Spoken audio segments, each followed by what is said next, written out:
Chapter 7 of Leviticus. This is a continuation of yesterday because it is describing the law. And by law, we mean the Torah. And that actually means instruction or direction. So the word law itself is actually quite a misleading term. The unfortunate thing, whenever we talk about law, it gets very scary. It's like, it's like a statute that has been passed down. Actually, what God is trying to say is, this is what I want you to do when we talk about offering, right? Offering. And so offering is the discussion in all these chapters. And when you talk about this offering here, they call it trespass offering. It's called asham. And this is also called guilt offering. And as opposed to sin offering, which is khatat, sin offering is when you are careless, you know you have done it. Asham usually is when you are unfaithful. You have ignored God. You have hidden the truth from yourself and from other people. And then later on, it's found you out and you're feeling guilty about it. And so there are these variations of what we call, for lack of a better word, something more minor. They are not major, like going to commit adultery or going to worship an idol or rebellion against God. It's none of those. These are the events and the offenses, like what I said yesterday, that can be remedied by an offering. And when you do an offering, because it's an offense, there is the burnt offering. And so we spoke about the burnt offering yesterday as well, right? And here, trespass offering is also a burnt offering. So when you say it's a burnt offering, it's called an olah. And this is interesting, olah. And olah, actually the Hebrew word has more meaning than the English word. Olah comes from the word Allah, which is to rise up. And so when you have a burnt offering and you burn it up, the smoke will rise up. At the same time, when you burn the fat, the aroma will rise up. And so this is called a burnt offering and olah. So an asham is also an olah. So you take the animal, and then what you do with the animal, there's a lot of description. Go to the place where you kill, and you kill this trespass offering, which is actually an animal. Its blood sprinkle all around the altar, and then he shall offer it from all its fat. And that's another important thing. The fat belongs to God. And inside the body, you have the fat tail. Let's see. Fat tail means which part of this?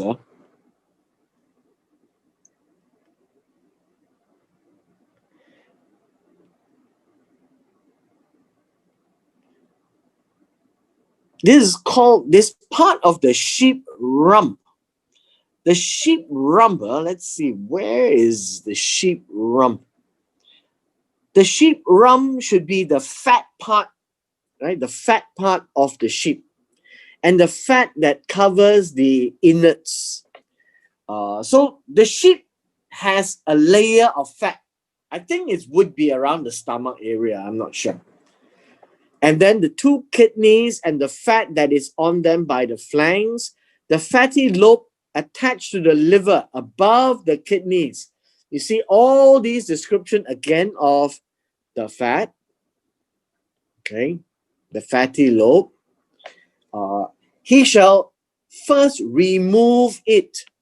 Why? Is because the priest will deal with it. It will burn them on the altar as an offering made by fire to the Lord. It's like a burnt offering. And olah, when you burn the fat, the aroma goes up. And so this is called the trespass offering.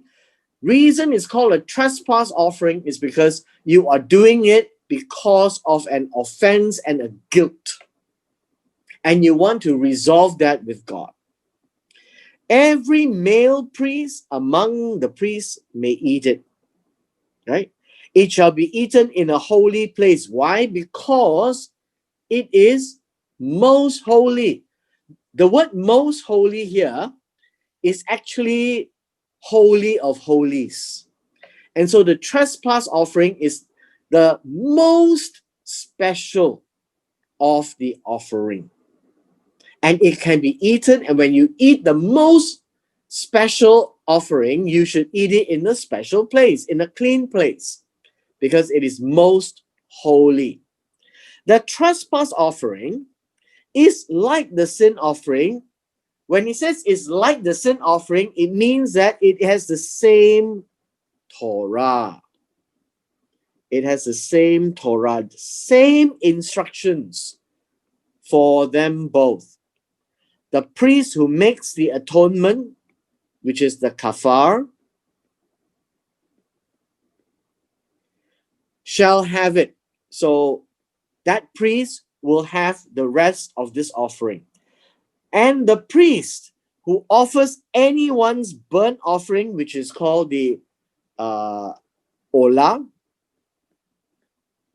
that priest shall have for himself the skin of the burnt offering which he has offered. Now, interestingly, this word skin is very much the hide, the animal skin, right? He can have the animal skin for himself, okay? Now, moving on to the rest of the offering. Verse 9. Now, for this, there is also the grain offering. The grain offering the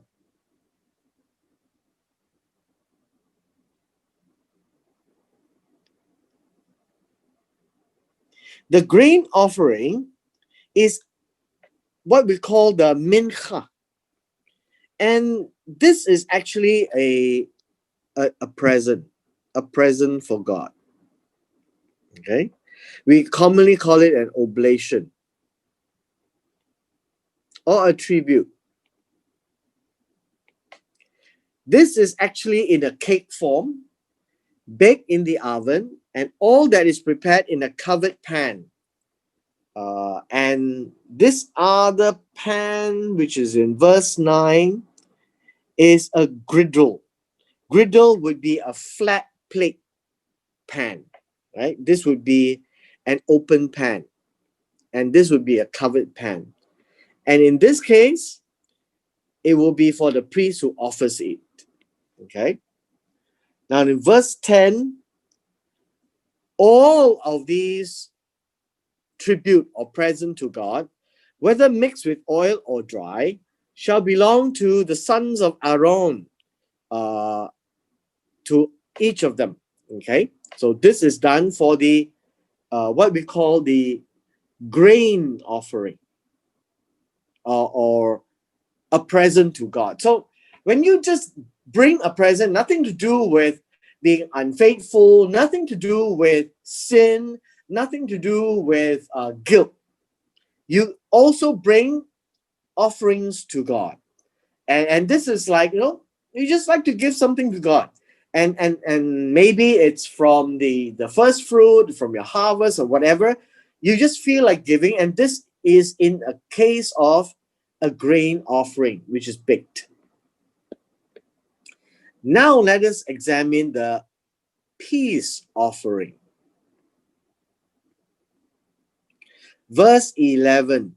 This is the Torah, again, of the sacrifice of peace offerings. Remember, the sacrifice is usually with an animal, right? This is a slaughter of an animal. But in this case, it is called a peace offering, which is not quite the right name. It is shalamim. It's part of the root word of shalem, which we get the word shalom. And of course, we know the word shalom means peace. But shalem means having paid up in full. There is peace. That's what it means. It is a voluntary sacrifice. I think a better word for this should be thanksgiving. A thanksgiving offering to God. I think this would be a much better word for it, for our own purposes. So in verse 12, it explains that, right? This is a todah. You learn a few of the Hebrew words. Todah. Todah means thank you, right? For if he offers it, and the word offer here again,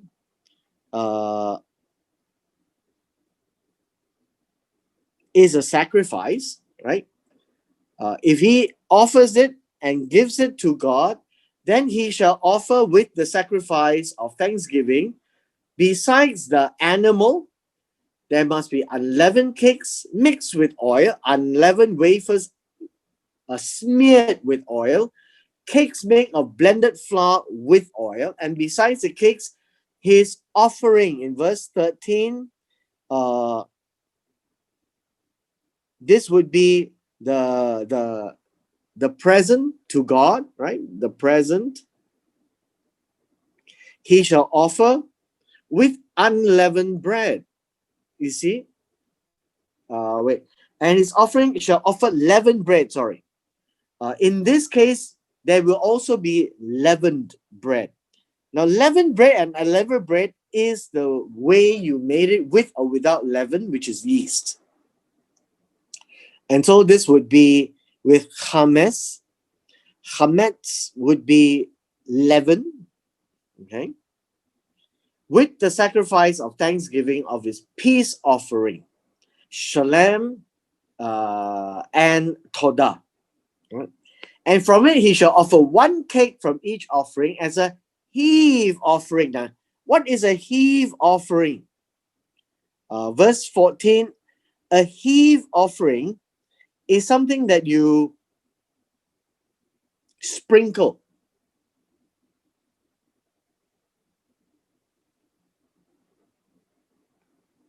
So you sprinkle, you throw, or you scatter, right? And basically this one will require you, but the priest who sprinkles the blood of the peace offering. So each one shall offer one cake from each offering as a sprinkle offering to the Lord. So basically it's just different dimensions and descriptions of how you bring presents to God. Okay, it's a present to God, even when it's for the sake of a sin or for something that we want to atone for. It is a present for God. So verse 15, we continue. And the flesh of the slaughter. Okay, this is the slaughter, which is an animal. The flesh of this animal that is used for peace offering, which is for thanksgiving, must be eaten the same day it is offered. he shall not leave any of it until morning. So this is important because you have to finish eating the whole day until before the sun rises. Verse 16. But if the sacrifice is an offering of a vow, what is a vow? It means that you promise God that you would do something, bring an offering. No, that's basically what it is. The vow concept is you do something for me, I do something back for you. And so when God has done something and you are repaying that kindness, and that is the vow offering, right? Or a voluntary offering means you come by own free will. So the free will offering, this is in verse 15. Thanksgiving and the free will offering very much is voluntary. So you call it a free will. You do it not out of compulsion. Okay? And it should be eaten the same day as he offers his sacrifice. But the next day, if you have remainder, you can also eat it, which is different from this one here. The remainder of the flesh of the sacrifice on the third day must be burned with fire. So you can only eat it on 2 days. Third day, destroyed. Everything must be burned away. If any of the flesh of the sacrifice of the peace offering is eaten on the third day, when God says it must be burned with fire, and you eat it, then it shall not be accepted. The peace offering God will reject. It's not considered. I don't want it. And it will be an abomination. Now, this is what verse 18 sounds to be a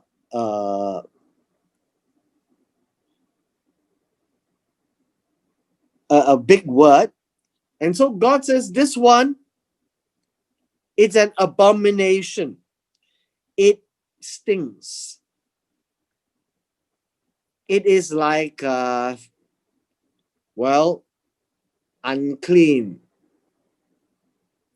It is foul smelling. That is what abomination here means. When you do that, everything that has been done is foul, as opposed to the sweet smelling aroma. And this now, whatever happened done by the priest, it affects the one who offers it. And that whole offering is useless. And the person who eats of it, which is the priest, will bear the guilt. This is avon. This is the guilt of the wrong. Not the one who brings it. The one who brings it is null and void, but the one who eats it has offended God because he didn't follow the Torah, the law of this sacrifice.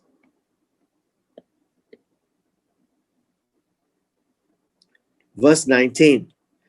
The flesh that touches any unclean thing shall not be eaten. Why? Because the flesh that touches unclean thing becomes unclean. Okay? So it should not be eaten. It shall be disposed. How? Burned with fire. As for the clean flesh, everything who is clean may eat of it. So every one of the priests, which means that the priest hasn't touched anything unclean. Okay? But the person who eats of the flesh, which is the priest, of the sacrifice of the peace offering that belongs to the Lord, while he is unclean, that person shall be cut off from his people. Now you see, God has put very stringent rules to the priests. You can do everything. In fact, whatever is given to God, whatever is not burned left over, the priest will eat of it. But if you do it in an unclean way, then God says, we will cut you off. Karat. Karat means to cut, execute. Cut off. Not part of the people anymore. And this is how serious God is in this case. Now, is there a hope for him? Well, God says, that's it. If you do it this way and you know very well you should not and you do, the priest himself has a much greater accountability. Moreover, the person who touches any unclean thing, like human uncleanness, which we will see later on, an unclean animal, an abominable or unclean thing, and this in verse 21, something detestable, something might be, let's see, that it has been offered to idols. You don't bring it back to God. It's considered filthy. Okay? And who eats of the flesh of the sacrifice of a peace offering that belongs to the Lord, that person shall be cut off from his people. Again, this is karat. So God holds the priests at a much stricter accountability. Why? Because God has chosen these people from the Levites, from the sons of Aaron, and they are told specifically what they should do and shouldn't do, which possibly the common folks would not understand or know. And so you remember when that God looks at the mind of the person. The more you know, the more accountable you are. God holds the priests to absolutely higher standard because they are to pay attention to God's word with regards to service to God. Now we look at something interesting here, verse 22. So in verse 22, next segment, Lord spoke to Moses again. He says, speak to the children of Israel, saying, you shall not eat any fat of ox, sheep, or goat. So these are the three common ones. And why are they three common? These ones are for sacrifice. And because they are used for sacrifice to God, then the fat belongs to God. That's why it says do not eat. What does eat mean? Eat means to consume. Like you eat bread. Same word, it's a simple word. So let's not make it too difficult. When people say, oh, you cannot eat blood, right? So you cannot have blood transfusion. Blood transfusion is not eating blood. When we are transfused with saline solution, we're not eating salt water, right? This is actually to hydrate the body. So many people forget that in the Hebrew word, the word eat is a very simple word. Let's not make it anything more difficult. So you just don't eat. And what is fat? Fat is fat. But in the eyes of God, the fat of all the animals sacrificed to him is considered the best part of the animal. And God says all of these belongs to God. So God says, these ox, sheep, and goat, you don't consume, you don't eat their fat. Why? Because it's going to be used for me. Verse 24, and the fat of an animal that dies, or this would be what we call a carcass, because it has died. When it has died, we cannot eat. Well, that's what was told to the Israelites. You don't eat an animal that just died like that. But you can take the fat to do something else. The other one is the fat of what is torn by wild beasts. When an animal is killed by another animal, well, the fat you can use it in other way. Other way means you don't use it for sacrifice. You can use it for light. You can use it for other purposes. But you shall by no means eat it. And notice the word eat here is just eat. Do not eat. Don't eat it like you eat food, right? So there are fat of ox, sheep, and goat, and that's meant for sacrifice. The fat of animal that dies naturally, the fat that is killed by wild beasts, all right, can be used elsewhere, but don't eat it. And whoever eats the fat of the animal which men offer as an offering made by fire to the Lord. Now, this is important. Who can eat these animals? The priests. Okay. And whichever priest is doing the offering, he gets to eat it. But remember what God said, the fat belongs to the Lord. So anyone who eats the fat of this animal, which is used as an offering, made by fire to the Lord, a burnt offering. And God says, you take all this fat, you cut it out, and you put it on the altar, and you burn it, and it will be for the Lord. The person who eats it shall be cut off from his people. You notice, we are beginning to see some very serious penalties.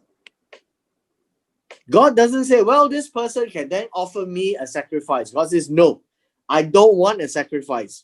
You will die. Moreover, you shall not eat any blood in any of your dwellings, wherever you live, whether bird or beast. Why? Because God has already told Noah in Genesis chapter 9, right? Verses 4 and 5. You don't eat blood. And whoever eats any blood, that person will be cut off from his people.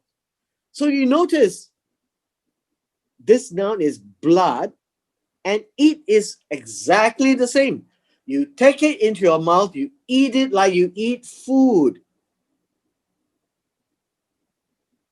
Which incidentally tells us that I think we're not supposed to eat coagulated blood, which a lot of Chinese do. Okay? And although people like to eat it and it may taste good, God has a purpose, because blood represents life, right? Blood represents life. This has nothing to do with blood transfusion, because blood transfusion is not eating. And so the Jehovah Witnesses people have gotten this completely wrong. But what is important is this: God sees this as a very serious offense, punishable by death. This is not adultery. This is not idolatry. This is actually violating a clear prohibition by God. And God says, in this case, it affects all the priests. And God is not going to tolerate any carelessness by the priests of this nature. Now, in verse 28, then the Lord said to Moses, another portion, right?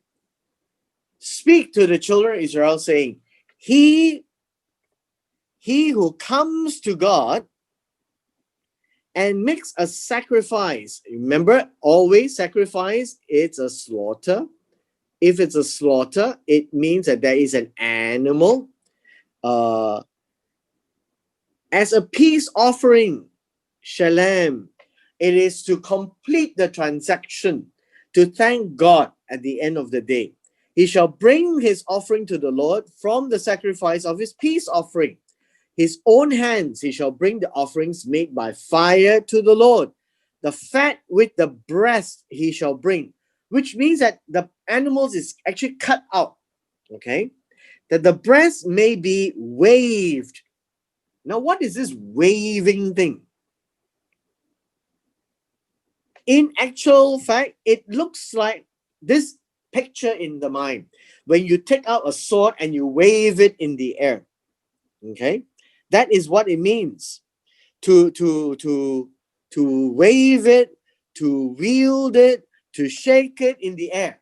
Okay, that is called a wave offering. And that's a new idea, right? This is not burnt, this is waved, right? You swing it around. And this is called, it's called a tanupa. Tanupa.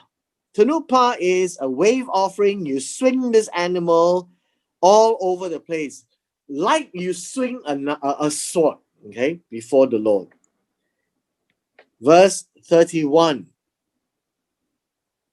And the priest shall burn the fat on the altar. Why burn the fat? Because the fat belongs to the Lord. But the breast shall be Aaron's and his sons, and they can go and eat it. Also the right thigh. For some reason, the right thigh, and the right thigh always points back to Jacob when he had a wrestling match with the angel of the Lord. And the angel of the Lord touched his right thigh, and then he started to limp. And so that right thigh shall give to the priest as a wave offering from the sacrifices of a peace offering. He among the sons of Aaron who offers the blood of the peace offering and the fat shall have the right thigh for his part. It's a very important, very interesting part. Okay, and right. The right hand is the choice part, the direction, the part that moves first, right? So right hand means authority, of power. So the right thigh has a symbolic significance. For the breast of the wave offering and the thigh of the heave offering I have taken from the children of Israel, from the sacrifice of their peace offering, and I've given them to Aaron, his sons, by a statute forever, which means that God wants the priest to always have this best part of the animal.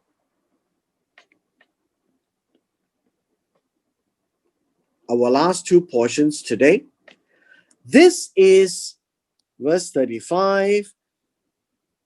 This is the portion. The portion that is consecrated. How would you say this? That would be anointed, specially allocated. This is for Aaron and his sons, from the offerings made by fire to the Lord on the day when Moses presented them to minister to the Lord as priests. Now, the word priests here, verse 35, is Kohen. Can be pronounced as a C or a K. And so you see all these people with the name Kohen. You know that they are from the priestly line, from Levites. Okay. The Lord commanded this to be given to them by the children of Israel on the day that he anointed them.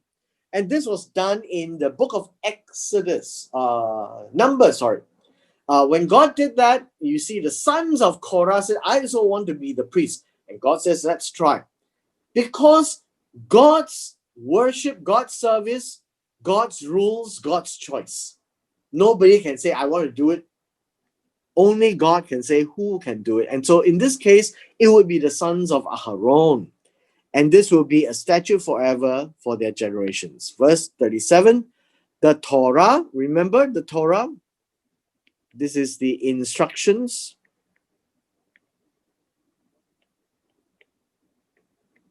Of the burnt offering, the grain offering, the sin offering, trespass offering, consecration, sacrifice of peace offering, everything which God commanded Moses on Mount Sinai on the day he commanded the children of Israel to offer their offerings to the Lord in the wilderness of Sinai. And remember this word offering means a voluntary gift to God. And so chapter 6 and 7 rounds up what God says. This is the Torah. This is my instructions. This is what I want you all to do. And there are a few things in there that the priest must pay attention. And if he breaks it, he will die. And so these are very serious words indeed. And it tells us one thing: service to God, worship God, God's way. And in some of these cases, God would be absolutely angry and he would cut off these priests because they violate God's rules. Okay, with this, we finish chapter 7. Any questions? Pastor? Yeah. About the blood, you see. We cannot drink the blood of the animals, right? We cannot. Actually, same thing here. With regards to the blood, let's take a look at the verse.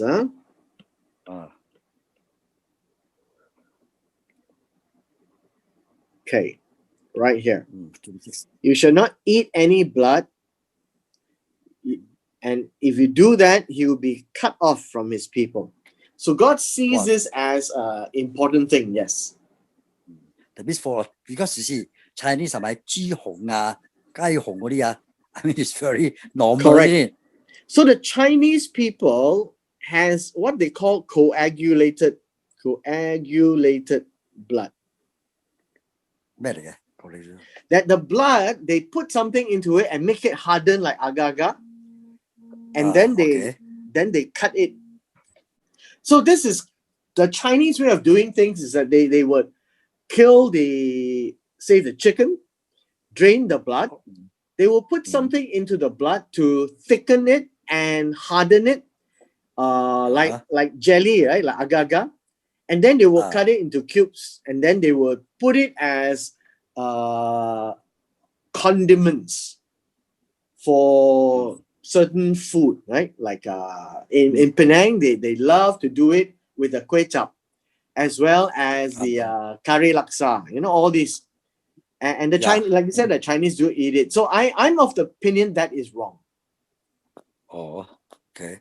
Because that is literally eating, right? You're eating it. You're treating it as food, basically. The word eat is a very simple word. It's just eat. And it's a very intentional word, right? So when you eat food, you don't eat it by accident. You actually purposely put it in the mouth, chew, and swallow. Sometimes we bite our tongue and then it bleeds. Did we sin? So the idea here, in my mind, is this: the key is this word eat. We are not eating our tongue. We are not drinking our own blood, purposely biting our tongue so that we can suck our blood, right? But sometimes accidentally we bite the side of the inside of our mouth and it bleeds, right? So in this case, it is not eating. Just like blood transfusion is not eating. Okay. Yeah. Got it. For this blood, it is meant to be in the normal food that we should not eat.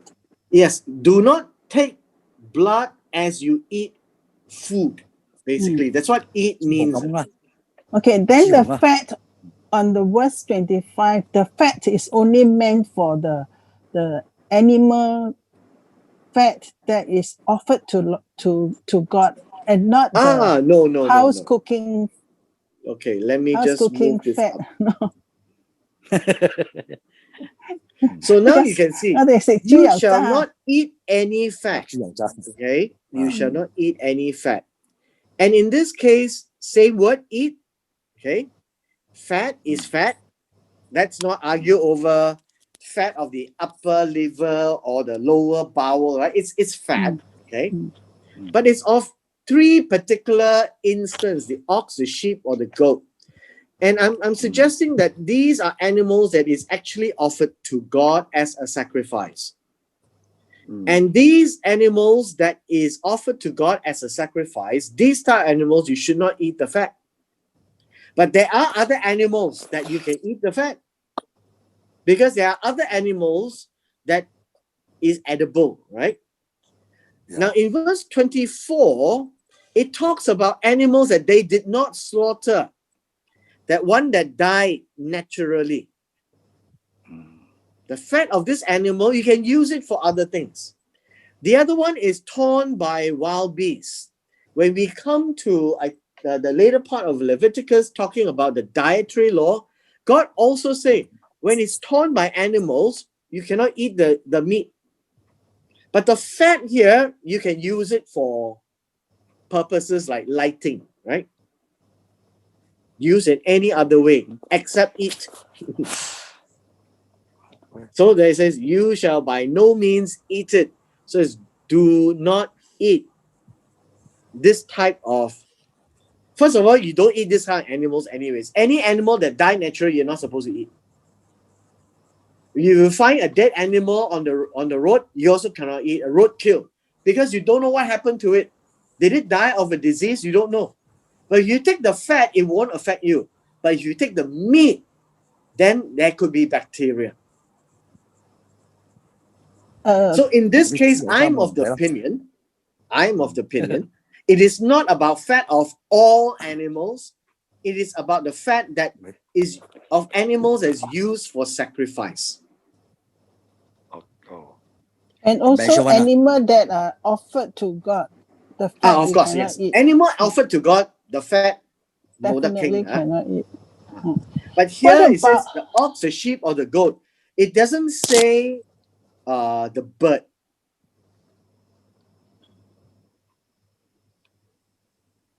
You see, in the offering to God, the bird's fat is also taken out and burnt. Verse 24, it is talking about animals that not offered to God also. That means those Correct. ox, sheep, goat that any other animal at that home. die naturally. See, dying naturally means they die like it's a carcass. You find a dead animal. One of the things of the prohibition of the dietary law is if you find an animal that's already died, you're not supposed to eat it. And I believe it's also for hygiene, for health reasons, because you don't know what it died from. Yeah, right. If what if you were to happen to see a car that knocked down a goat?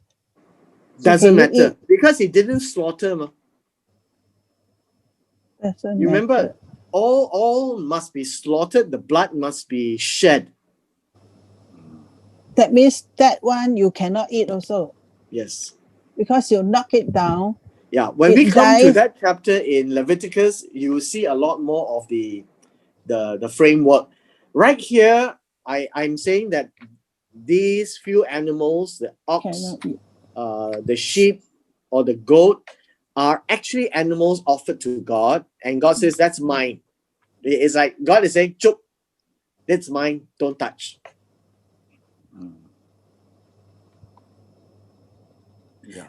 Verse 24 basically says that all the other animals that you're not supposed to eat, like die naturally or torn or killed by other animals, you can use the fat for other purposes in any other way except eating. You can use fat to clean dirty things.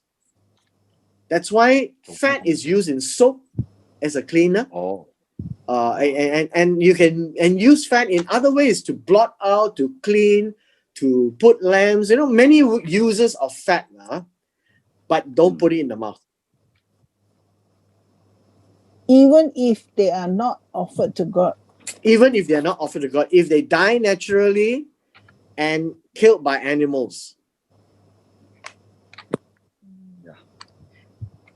And many reasons is this, like die naturally, you don't know what it died from. There could be bacteria in there. Torn by wild beasts, you don't know what wild beast had illness, and it will pass down to the animal he kills. That's why when a dog bites you, you need to take a tetanus shot for not tetanus, for rabies, right? Because you don't know what happened to the dog. 我打過咯，就係。So the idea here is when you do not slaughter the animal yourself and drain the blood, don't touch. Fundamentally that. But it's not talking about the meat, it's talking about the fat. Oh, you cannot eat the meat at all. But here it's not talking about the meat. But now you can use the fat. So you can salvage one part of the animal that doesn't have the potential bacteria. And you use it for cleaning, for rubbing, for scrubbing, for lighting, many purposes. But don't fry it up and put it in your mouth. Yeah. Now this is how God has expressed it in Leviticus chapter 7. Okay. Verse 6. Verse 6. Verse 6.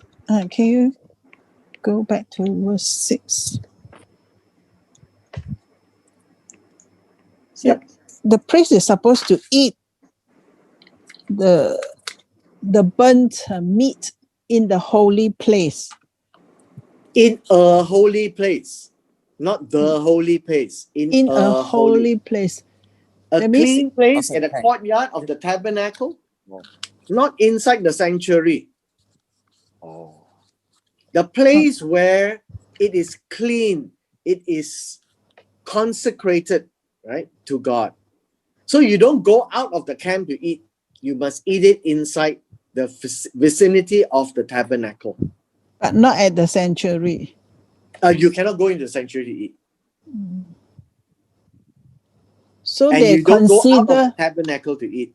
so they consider the whole tabernacle is a holy place. Yes, because God is there.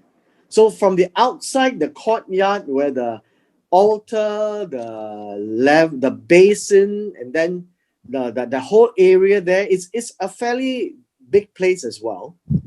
So you kill the animal, you eat it there because that is accepted. So you kill it inside, you don't kill it outside and bring in. Verse 4 and 5.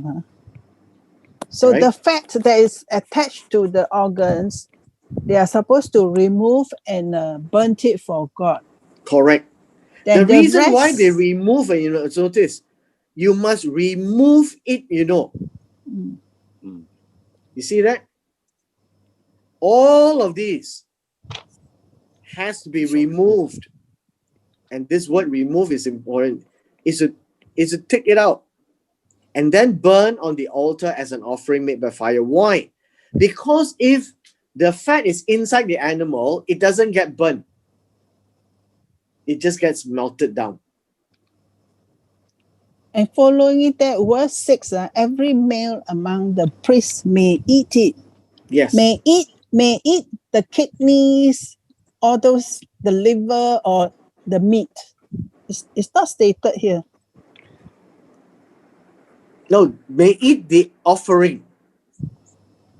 The offering, the whole thing now. That means including the kidneys and livers. The offering. The ones that is already burnt up, there's nothing to eat, it's all black. The rest of the offering, the meat. But those meat will be also burnt along or not? Because it's still raw. Yeah, so it is actually cooked. Actually, the idea there is that when you put it onto the fire, you're cooking it. And so symbolically, it's offered to God, and the priests are the ones who is representing God to eat it in that sense, if you look at it that way. That means the priest only lah. Only the priest can eat. That means You the know, priest is priest actually has eating the male part. and female, right? The women of the Levites have other jobs to do. By the way, don't think that the Levites, the third son of Jacob, all have boys only. They also have girls. But the girls are not priests. Only the boys are priests. The girls do other things to take care and clean and all those, right? But it's still the tribe of Levites lah. Yes, as part of the tribe of Levi, yes. Yeah, I'm not so clear here because on the altar they will put the meat and the fat, they will burn it. So the priest will not take the fat that is burnt. Correct. But the rest, the male can eat. Yes, the rest of the meat the male can eat. Okay.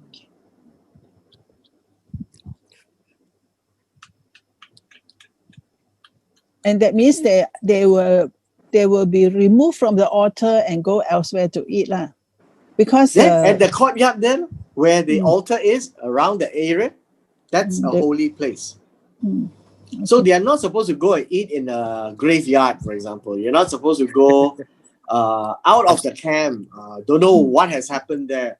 You're not supposed to sit on top of a unclean animal. You know, that kind of concept. Yeah. They are supposed to eat there and then at the tabernacle. At the courtyard. At the courtyard. Courtyard means it's in the tabernacle or outside? No. So let me just draw this out for you. It's the outside. Outside. Yeah. This is the tabernacle. Within... This is the courtyard, right? This is the altar. The altar, and then you've got a basin. Okay. So this is the courtyard. You mean the whole thing here? Yeah. Oh. All this is okay. You can eat here on the outside. But not out there, because you don't know what has happened outside. So what essentially God is saying that you are taking care of my tabernacle. It is supposed to be holy. If the tabernacle is not holy, meaning where the priests themselves are not holy doing the things, then the whole place is no longer holy. I'm just curious whether they have got chairs and all that or not. Or all standing. Is it all just standing there? You need to realize the Near East people, they are not like Europeans. They don't sit around at tables. Okay? They sit around at campfires. They sit down and eat. On the floor. They sit down and eat with their hands. Which is why it's very important for them to keep very clean. That means that they will sit down on the floor. Yes, on the ground. Oh. There are no tables and chairs in that sense. Yeah, they don't carry that around in the wilderness. That's a lot of furniture. You can sit on a rock, but you don't sit on a chair. Actually, they left Egypt. They don't have so much furniture, isn't it? They have nothing. They just took whatever wealth of the Egyptian and whatever clothes they have, and off they went. And then with the animals as well. Correct. They don't move house. They didn't move house. They just moved persons. Before this tabernacle, outside the tabernacle, before they enter, they are supposed to wash their feet and all that. No? Yes, this is the basin. This is a laver. That means they wash it inside the tabernacle. Not before entering, inside the compound of the tabernacle. Yes, that's correct. Oh, that means before entering for the priest. Oh. Yes. The people will all be outside. The priests are the ones inside. So if the people come in for the offering, they can come as far as this place, but they cannot go in. only the high priest one. In here will be the priest, Oh, and here will be the high priest once a year on Yom Kippur. Yom Kippur. But the tabernacle is considered a holy place. Yes. And those people who wants to offer, They come if they, in. the moment they enter the door, the place is no more holy one, because they have not even got the offering done. Yeah, but they are doing the offering. That only when you do offering you can come in. If you don't do offering, you can't come in. So And this place, before they enter, they don't have to Mhm. wash, because I'm thinking I'm oh no, comparing They it. don't think of this as the Muslims. Mm. It's not the same. No, it's not the same. There are washings, but it is not here. It's not here.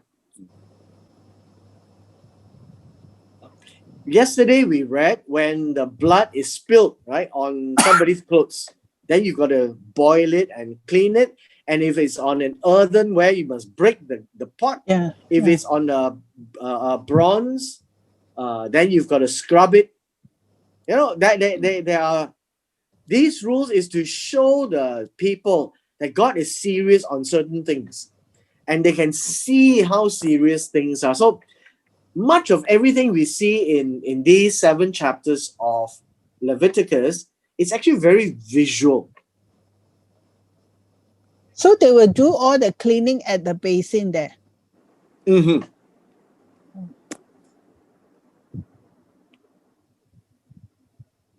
And you know, remember we talked about the blood.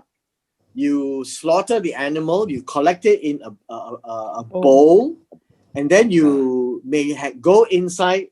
The priest may bring it inside the sanctuary here to smear it on the table of the altar of incense, and then they come here and then they spear it at the altar. The balance of the blood is poured onto the ground. They don't pass around and have communion. And this tabernacle is only one. One. Only one. Only And one. they don't move around. Oh, they do. They no, when the people move, then they pack up and go. That's why it's called a tabernacle, because it is designed to move, portable. Like a tank. Because You can when wrap there's it up, all the cloth, you can wrap it up, and then then the priest will carry all the barang. when they sprinkle the blood will be onto the ground, so the ground will smell. No. When they sprinkle the blood will be on the corners, on the horns of the altar, and on the sides of the altar. And here there's another altar of incense. So they will clean, but not immediately. So what is the difference between this and the synagogue that they had during the later stage, when they don't use tabernacle already, they use building? Synagogue is just a place to get together, an assembly. Oh, nothing to do with the Nothing to do with the offering, temple. sacrifices. Yeah, nothing. Yes, nothing. Oh, It's a time to get together. They pray. study.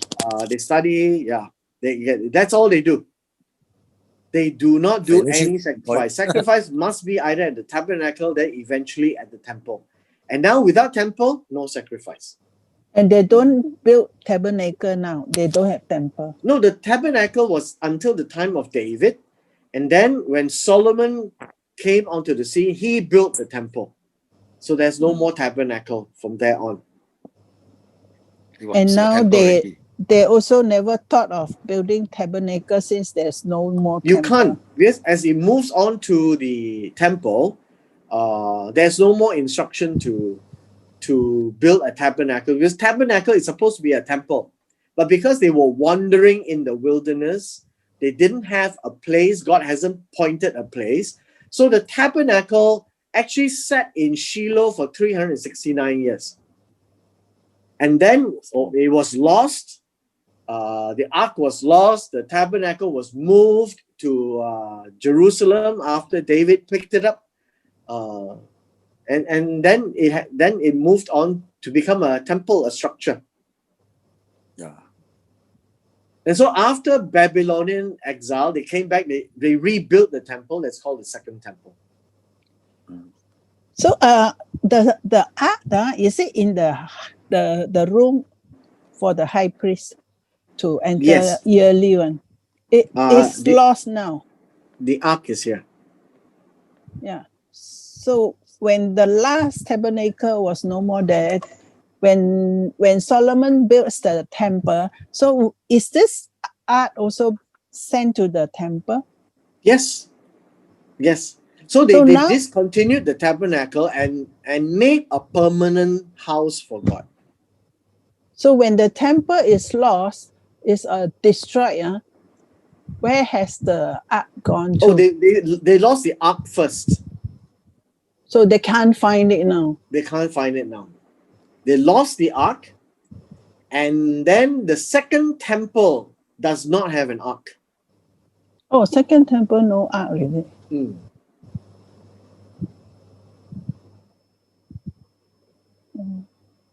Okay. So that means if they build the third temple, there will be no ark also. What I think they will do is they're going to build. I've seen the replica. When we go to Israel, I think that's one place that I'll take you all. Is to the Temple Institute. Everybody pays a small amount of money who wants to go, and then then you can take a look and see what the temple people have prepared for the third temple. Pastor, Yes. was the ark the ark is it the same like the radius of the lost ark? Is it the same? No. The design. Not the How about Hollywood you? style. I have a different view of the ark. The cherubim, the cherubim is not like that. It doesn't kneel like that. No, I have to draw it out. Oh, draw it out. I believe that the angels, the two angels, the cherubim who face each other with the two wings, it actually each of their one wing they put together, it forms a seat, and the other set of wings will form the back of the seat, and it looks like a throne. I think that's how it looks like, because it's supposed to be the presence of God. Oh, like the book of Isaiah lah. Like a seat, like a throne itself lah. Because the book of Isaiah will describe But it doesn't say very much, but I believe that's how it should look like lah. Because it's symbolic. It's symbolic of the presence of God, that God is there. Yeah. The Malay, the Muslims, when they go to Medina, and then they will have the black rock or stone to represent the presence of God. So that was Mecca. What has that got to do with our ark? Nothing. Actually, nothing. Nothing. It's nothing to do with Christianity. Actually, it's not the same. Actually, yeah. Some people call it the same. It's actually not the same. If you study properly, deeply, actually, Islam and Christianity is a lot of difference. Because 我有 Muslim list 噶嘛，我做噶嘛，佢 husband 嗰時我哋傾過噶嘛，係移民嚟噶嘛。Okay. All right. Thank you. Okay, Pastor. Toda. You how to pronounce that? Toda. What's that? Toda. Thank you. Oh, what's the mean? You mean Toda. Hebrew. Thank you. Hebrew. That was Hebrew. Toda. Toda. How cute. Toda. Also provide Toda. Toda. Okay, Toda, Pastor. Okay. Shalom. Shalom.